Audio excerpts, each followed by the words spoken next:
Good morning everyone. In our previous class we have started the topic related to reliability, right? So what is reliability?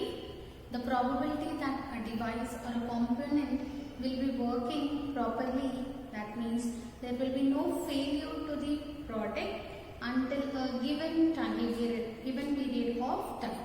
So according to reliability, how will you write the reliability formula? Suppose reliability, I said it is a probability that component will function over a given time period, right? So here if I consider the time period T, suppose if I consider the time period as T, so within this time period or in any time interval, the failure should not occur. So it is the time till the failure of a unit occurs.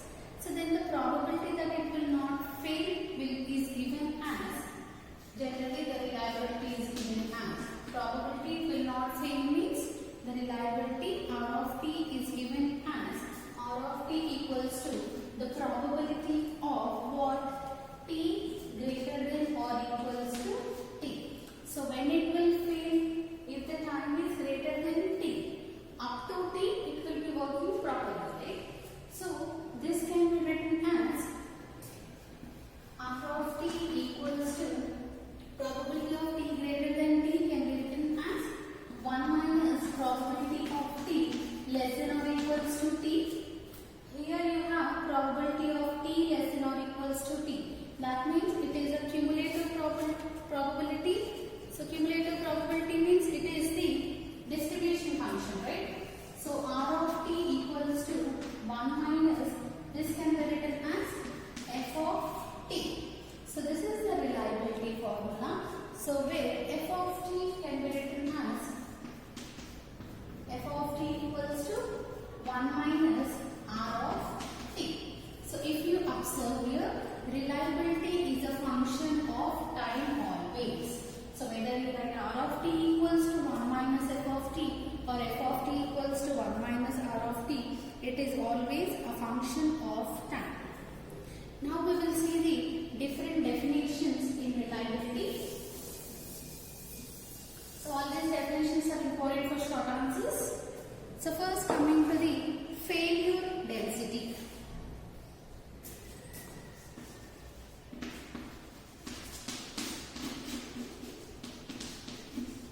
First definition is failure density. So here failure density is defined as the ratio of number of failures during a given time interval to the total number of items at the beginning of the test. Ratio of what? Failures. It is the ratio of failures. So what are the failures? Failures at a particular time interval to the total number of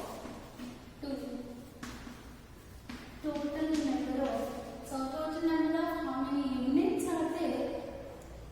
Total number of units, that can also be called as the items or units. So this is called as the failure density, where it is a ratio of the number of failures during a given unit of time interval to the total number of items. So how to denote this failure density is, failure density is denoted with FD. So this is a notation for writing the FD.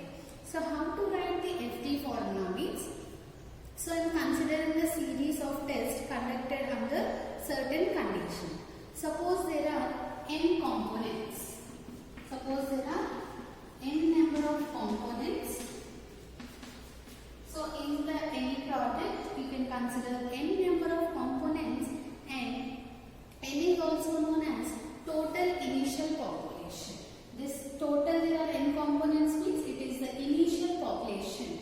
That means at the starting how many units you have, that is the total initial population, and we will be writing the different components. Let small n1 be the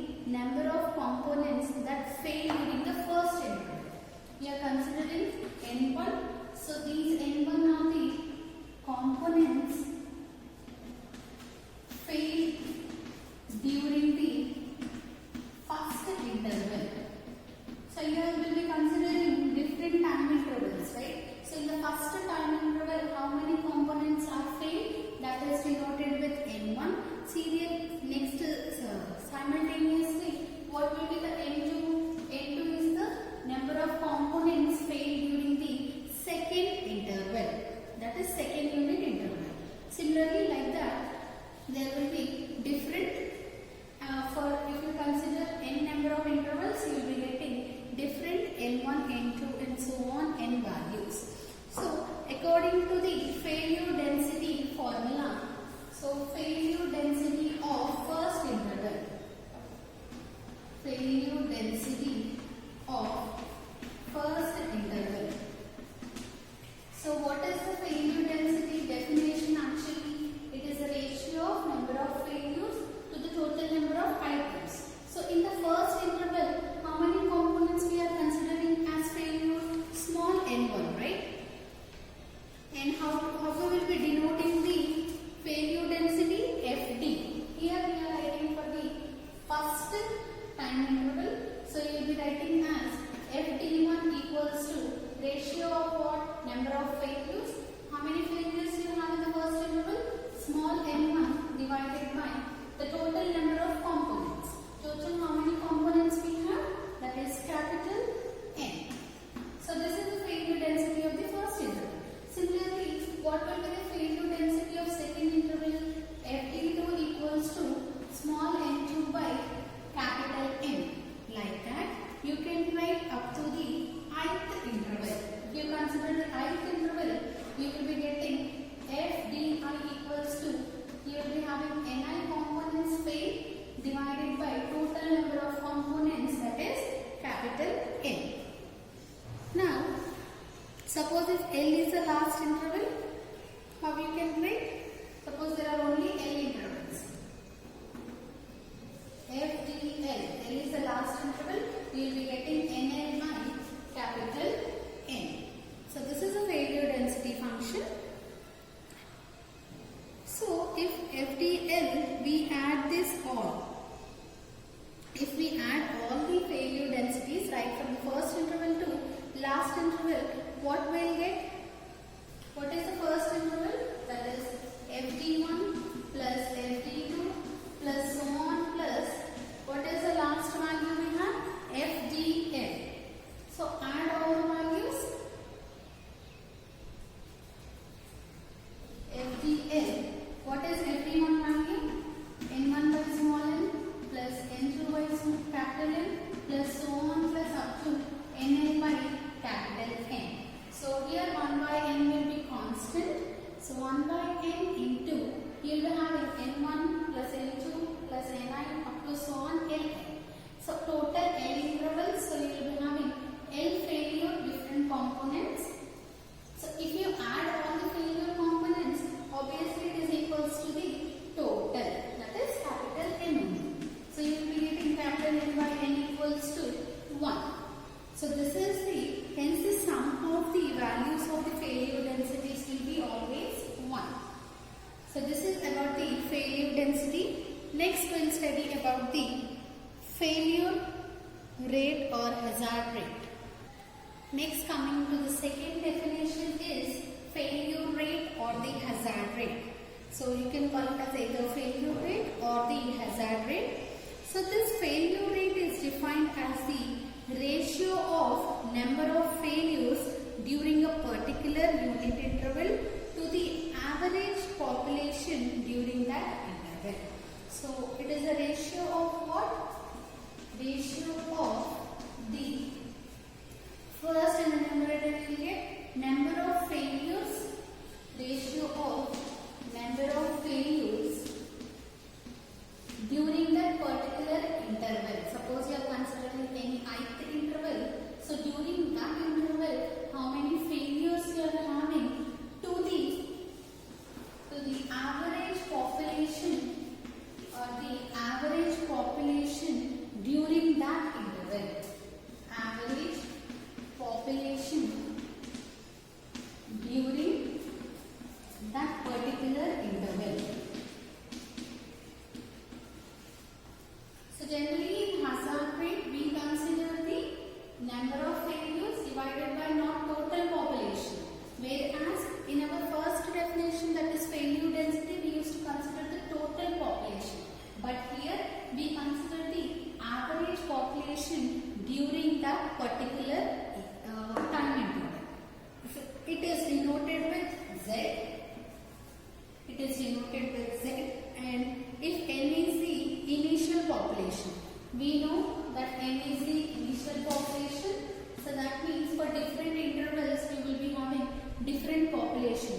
So ni, ni plus 1 will be the populations for the during the ith and I plus 1th intervals. During I and I plus 1th intervals, the populations are given as ni and ni plus 1. So then the failure rate during the ith interval is given as, how will you write this one? Z equals to, so we know how many failures we will be having in the ith interval, small ni. Small ni divided by, so it is written as z of t, you can write it as z of t equals to ni divided by average of the population during that interval, right? So I am considering the interval I to I plus 1. So average of these two populations I have to write. Average means sum of the two populations divided by 2. ni plus 1 divided by 2. So this is the formula for the failure rate or the hazard rate. Next we will see the third definition. And one more thing, and for failure rate or hazard rate, it is also sometimes called as the instantaneous failure rate. So one more thing we have, that is instantaneous failure rate. Now we will see the third definition, that is mean time to failure. Third definition, important one, mean time to failure. So this mean time to failure is can be written as MTTF. Mean time to failure, that is MTTF. So in the live testing of any device, that means testing of any device, let T1 is the time to the failure for the first time. Like that, you will be having different time intervals, right? So first, T1 will be the time for failure for the first specimen. So let us consider T1 will be the time for failure for the first specimen. Similarly, Ti will be the time for the failure of the ith specimen. Like that, you will be having total n, right? N time intervals, that is Tn will be the time for the failure of the nth specimen. So how we are writing first and ith ones, you can write the last one also, that is Tn is the time for the failure for the nth specimen. That is the last value. So then this mean time to failures is given as the average. In the name only you have mean time to failures. So MTTF is given as MTTF equals to, it is an average, so that is equals to T1, that is the first time, plus second time, so on up to the last time Tn divided by total number of components, that is capital N. So this is the formula for the mean time to failures. So if any problem is given based on this mean time to failures, you will be having different time points. Suppose you will have the sample number and you will also have the time points here. Or time intervals will be given. Not time intervals, time to failure only, because we consider only time for the failure. So different time points will be given. So here we will be having T1, T2, T3 values for the different samples. So if you find the average for the time to failures, you will be getting the mean time to failure value. Next definition is mean time between failures.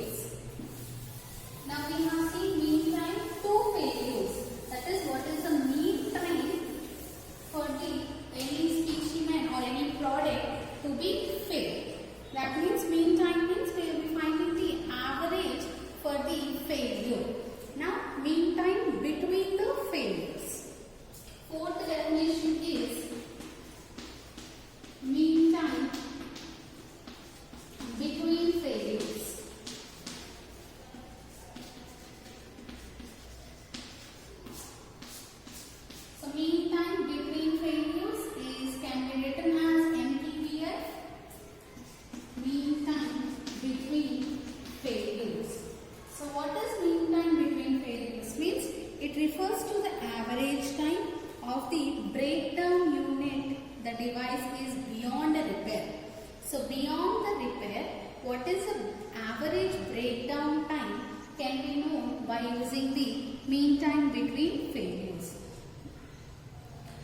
Two other aspects known as the maintainability and availability, both which are closely related to reliability, right? So to maintain or to give the availability, that is nothing but reliability. This knowing MTBF is very important. That means we are finding beyond the repair. So if any device is beyond the repair, what is the average time of breakdown? So if machine is going to break down, machine is going to be repaired, then what will be the average time that it will break down can be given as the MTBF. When a system is often unavailable due to breakdowns and it is put back into the operation after each breakdown with proper repairs, the mean time between breakdowns can be as the mean time between failures. So mean time between breakdown is nothing but the, so one breakdown to another breakdown, whatever the mean time is there, that is considered as the MT. The average time for each breakdown, there will be different breakdowns given. So the average breakdown time is given as MTBF. So what is the formula for MTBF means? MTBF equals to 1 by hazard rate. So in our previous definition we have seen about the hazard rate, right? So if you consider the reciprocal of that hazard rate, we will be getting the MTBF. So the higher the value of MTBF, higher will be the reliability of the system. So if MTBF is high, then only the reliability of a system will also be higher. So these are the different definitions. All these four definitions are very important. Now we will study about the exponential distribution as life model. Exponential distribution as a life model. So here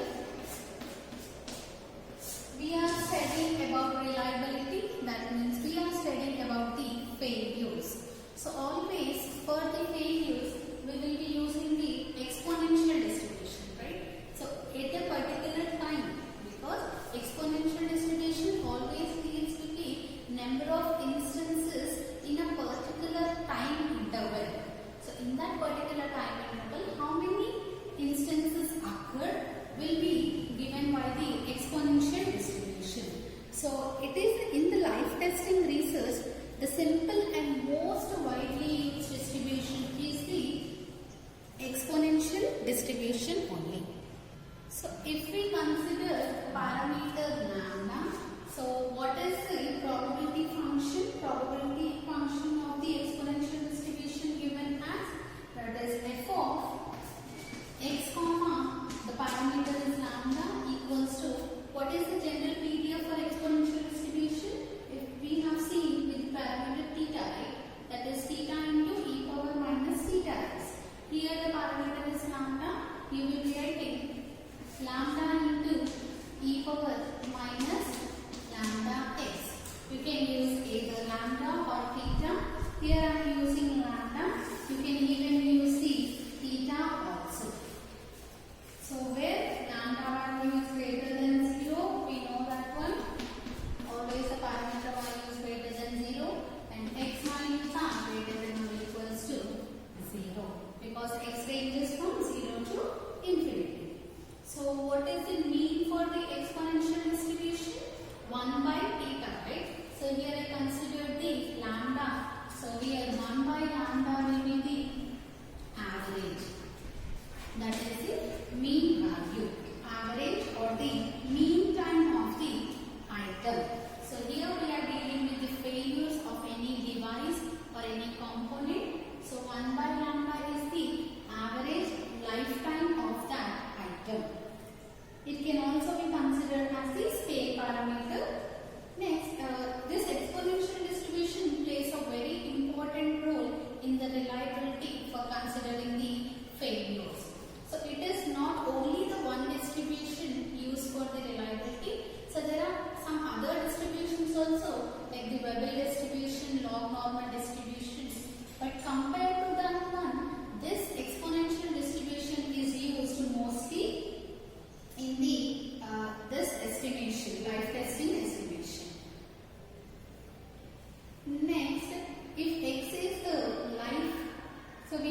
what the constant failure rate. So then the PDF is given as lambda into e power minus lambda x.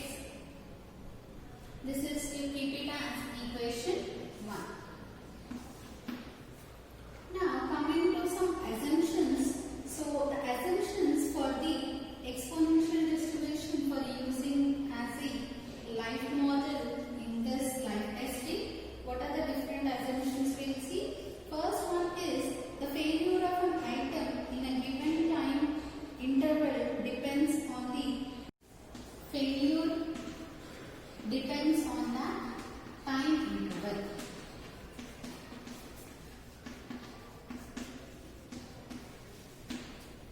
So failure always depends on the time interval. So failure of any interval, failure, if you consider any interval, that failure depends on that particular time period only.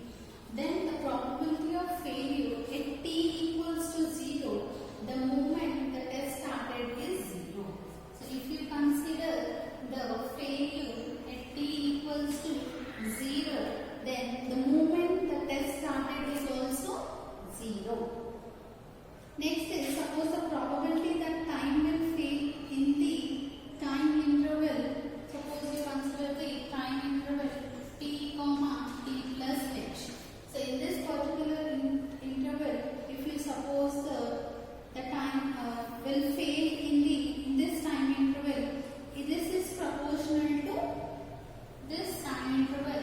The probability that it will fail in this time interval will be proportional to the lambda, that is the parameter what we have considered, the constant failure rate. So always the probability that the time will fail in a given time interval will be proportional to the constant failure rate. So then the probability of failure in that time interval is given as lambda h plus O of h, that is the of h. So this is the time interval, that is the probability of failure in the given time interval, that is t comma t plus h. So with respect to the different assumptions, we can write, so we know the definition of the reliability. So what is the definition of reliability? R of t equals to probability of x greater than or equals to t, right? So by using that assumption, we can write the further thing. Now by the definition, what can we write? R of t equals to probability of x greater than t. That means at least for the time t, the machine or the device will not fail. So using these assumptions, that is first assumption and the third assumption, we know that failure depends on the time interval and it is proportional to the parameter lambda. Then we can write it as R of t plus h equals to R of t into 1 minus lambda h plus OH. Here we have considered the assumptions 1 and 2. So this can be written as, if you say multiply R of t inside and simplify, then divide the above equation with h, you will be getting R of t plus lambda minus R of t divided by h minus lambda into R of t divided by h gets cancelled, plus of h divided by h as it is. So apply limit h tends to 0. So if you apply limit h tends to 0, this is nothing but the formula for the differentiation, that is d by dt of R of t equals to lambda into R of t as it is. If I send R of t to this side, it will become 1 by R of t. So 1 by x differentiation is log x, right? So if we are getting log R of t d by dt, it will be remain as it is equals to minus lambda. So this is the value. The solution of the above differential equation is given by the term R of t equals to capital A into e power minus lambda t. So here solution for the above equation, we can write R of t equals to capital A into e power minus at. So this is the equation. So e power minus lambda, the parameter is lambda. So e power minus lambda t. So substituting the initial condition mentioned in the assumption 2. So in the assumption 2 what we have mentioned, that t equals to 0, right? So therefore hence r of 0 equals to 1, that is the a value. So therefore r of t equals to e power minus lambda into t, since a equals to r of 0 equals to 1. So we can find f of t also. We got the r of t value. Then what will be the f of t value? Here f of t will be equals to 1 minus r of t. So that is 1 minus e power minus lambda t. So both r of t, that is reliability, or f of t, the distribution function, both are the functions of the time only.